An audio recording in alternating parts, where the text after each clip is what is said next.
So this next piece I found very interesting because this was a man by the name of Andy Ternay. I believe I'm saying his last name right. Andy Ternay wore a shirt 2 years ago in February that basically this is what he wore. It says "fuck Trump" and "fuck you for voting for him," and then the other one says "fuck the racist alt right" with a middle finger, of course. Um, So I saw this and then I read this whole thing, right? It says this: adventurous morning today. Marianne and I went to First Watch in Richardson for a quick breakfast, but it was not to be. First, we were approached by a manager who let us know that customers were very distressed by my shirt and that my children might see it. And that children might see it. I expressed deep sympathies and let her know that explaining grab 'em by the pussy and golden showers to my daughters was equally unpleasant. A Latino woman checking me out tells me she loves my shirt and I thanked her. Again, as we were being seated, she expressed that a particular group of customers was suffering due to my indescribable poor taste. I replied that I did not see the problem. As we are seated, two African American workers individually tell me how cool the shirt is. One of them states that the people did not tell their server, a person of color, their complaint. They requested the manager, a white person, to complain to. I personally did not witness this, but this is what I was told. Our drinks are served and our order is taken. Then one of the cooks comes to the table and very apologetically explains the owners have been called and we are being asked to leave. We ask to tip our server for occupying her table. Get drinks to go and leave. One table of white people applauds. We are stopped in the parking lot by one of the African American servers who had stopped to comment on the shirt. If I understand completely, he was quitting the job on the spot over us being asked to leave. He was told he told us you should hear these people asking not to be seated near Muslims. So we get in the car and start to leave. As the Richardson police pull up outside, I stop the car and ask the officer if she is there over a t-shirt. She affirms this is to be true and asks my name, which I respectfully decline to give. She starts in on the shirt, whereupon I cite Cohen v. California, 1971, in which the Supreme Court upheld the right to wear a t-shirt saying "fuck the draft." She's like, just leave, okay? Major takeaways. 1. If your kids can't handle the word fuck, they are going to have a really tough time in this world. 2. Compared to racism, bigotry, misogyny, and collusion with a foreign power, fuck gleams with cleanliness and purity, treating Muslims and people of color, LGBTQ, and women as less than is the real filth and harm to our country. 3. Everywhere I go with this shirt, white males sneer and people of color smile and give me thumbs up. I think it is very worthwhile to let people of color know they are not alone, that some whites also see the evil of racism and racism is resurgent, and we will fight with our brothers and sisters of color against it. 4. Regarding the restaurant, I'm fine with being asked to leave, and I don't urge a boycott. These these things are never easy for businesses, and the workers were polite and professional. Besides, we hope to be back soon. 5. Challenge authoritarianism anywhere and everywhere, otherwise it wins. Now, man, the fifth one, that's the one that got me. Like, that just hit home to this whole situation. Now, this post was posted 2 years ago, as you guys can see. Andy Ternay,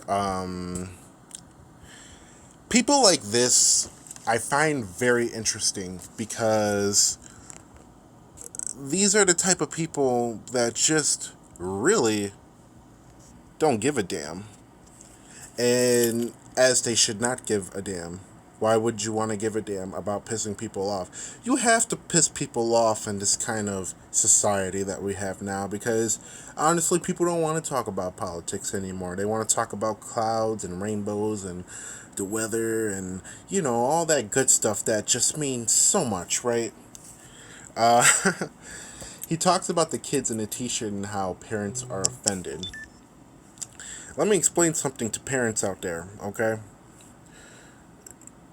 This guy is right. You're gonna have a hard time with your kids if the word fuck is really gonna like destroy them that much. Should we be teaching kids fuck and other curse words? No. But we literally just elected a president who's on the record just talking mad shit about women. He has said some very gruesome stuff.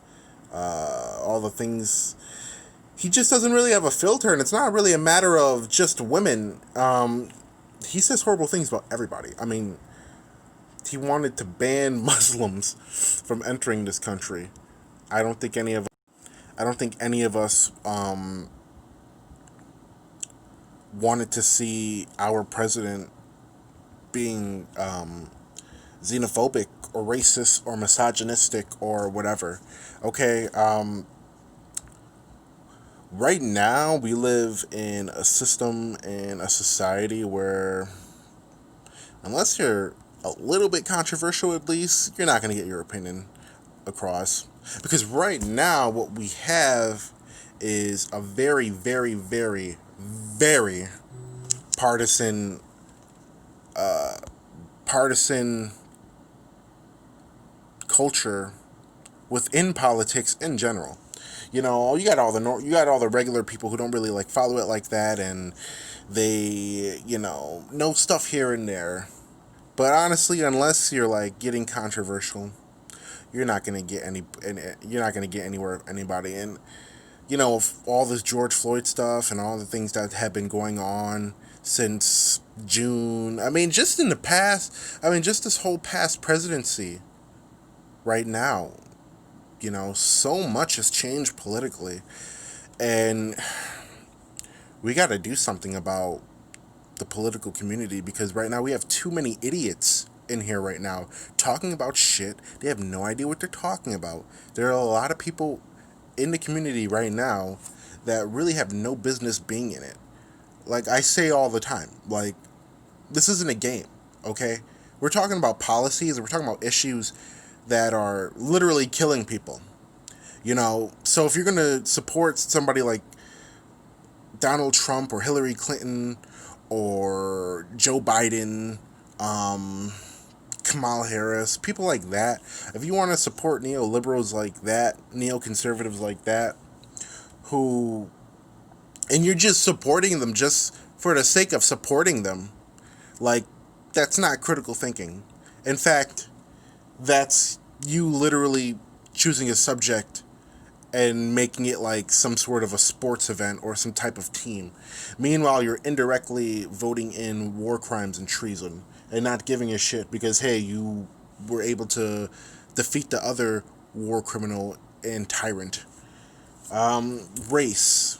It's really sad. I find it very sad how racially divided we are in this country. I think in order to solve racism, first we gotta learn how to talk to each other. That's the problem. We don't know how to talk to each other. We just automatically assume we all hate each other, and that's not true. That's not true at all. Luckily for somebody like me, I've never really had to deal with. I've dealt with racism, but people have had it far much worse than me. Um, the culture right now is just so divisive. We really, really need to learn how to talk to each other. And being somebody who's been able to be on the side of, I mean, I was born and raised in the city, but luckily I've been able to see different cultures, in the rural area specifically. Um, I have a lot of family there, and luckily for me, I was able to be in a situation where I could explore both worlds. I got the best of both worlds, and it truly sucks that there are going to be so many people in this world who live and die just knowing what they grew up with. It really does suck. But as far as race tensions go, we gotta stop listening to all the division. We have to stop falling for the establishment's bullshit. They're trying to divide us by race, class, um, politics, religion, anything you can think about, man. They're trying to divide us, and we always fall for that shit every single time. Why? Well, my whole thing is if we all unified together, a whole unit together, they'd be scared shitless. Can you imagine MAGA and Black Lives Matter holding hands and protesting at the White House gate? Like, that's a utopia that they're scared of. But we keep falling for all these traps. We keep falling for all these protests going on. The election is this year. A pandemic's going on right now.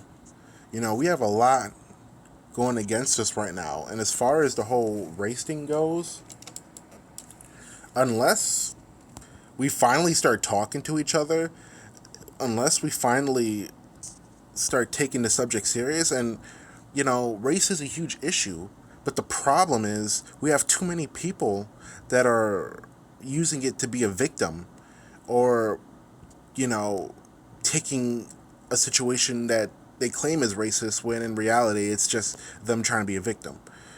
So if we're going to talk about race, let's talk about like real race issues, not there's no safe spaces at a college campus, so I'm offended, or none of that SJW shit, man.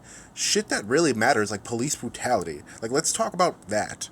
Let's talk about the war on drugs. These are real serious race issues that are destroying people.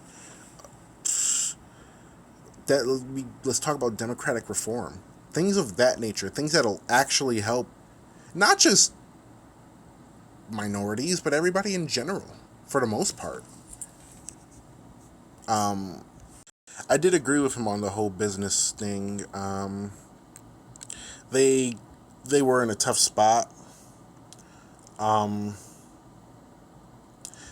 they were in a tough spot. If me personally, and this is me being somebody with zero business experience, but me, I would have been one of those business owners that would have stuck to his gut. You know, I don't give a shit how many customers I lose. I believe in the Bill of Rights. I believe in the First Amendment.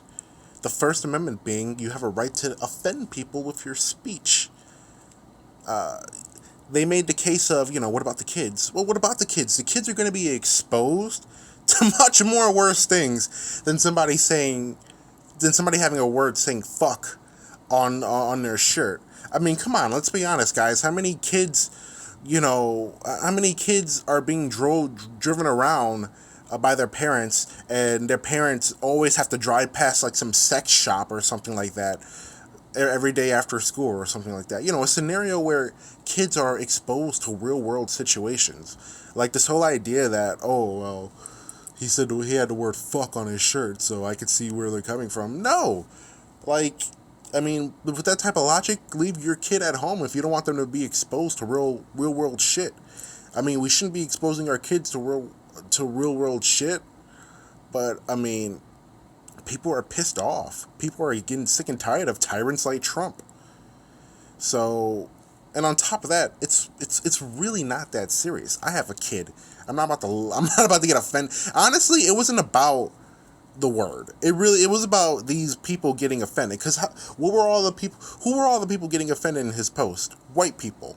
So, sure as shit, it's not it's not a coincidence that it's Trump, and it also happens to be with the F word on the shirt. No, it also deals with Trump.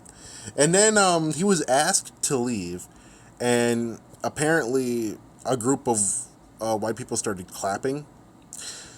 which I always find funny. Not saying these are all Trump supporters, but too many Trump supporters, too many conservatives. I shouldn't even say Trump supporters. I should say like conservatives. These people are always like pretending to be the facts over feelings crowd, the First Amendment crowd. But the minute you do shit like this, they show their true colors. When we talk about NSA spying, when we talk about stop and frisk, when we talk about burning the American flag, or not standing for the anthem, they become big government real quick, wanting to mandate that you respect my flag, which ironically the U.S. flag stands for liberty. So you don't care about liberty for a flag that is supposed to represent freedom, but you want to mandate them to do it, whether they want to or not. That's fascism, folks. Pure fascism. The police being called, I thought that was just ridiculous. Like, how much of a snowflake do you have to be? How much of an ignorant asshole do you have to be to honestly believe you can arrest somebody over a goddamn shirt? He cited one U.S. Supreme Court case. Which one was that? Cohen v. California. I would also Texas v. Johnson in 1989, where they ruled that it's okay to desecrate the American flag. So you got, and then there's Texas v. Brown versus Texas, where you don't have to identify yourself without probable cause because your identity is part of your Fourth Amendment right. So they fucked up right then and there.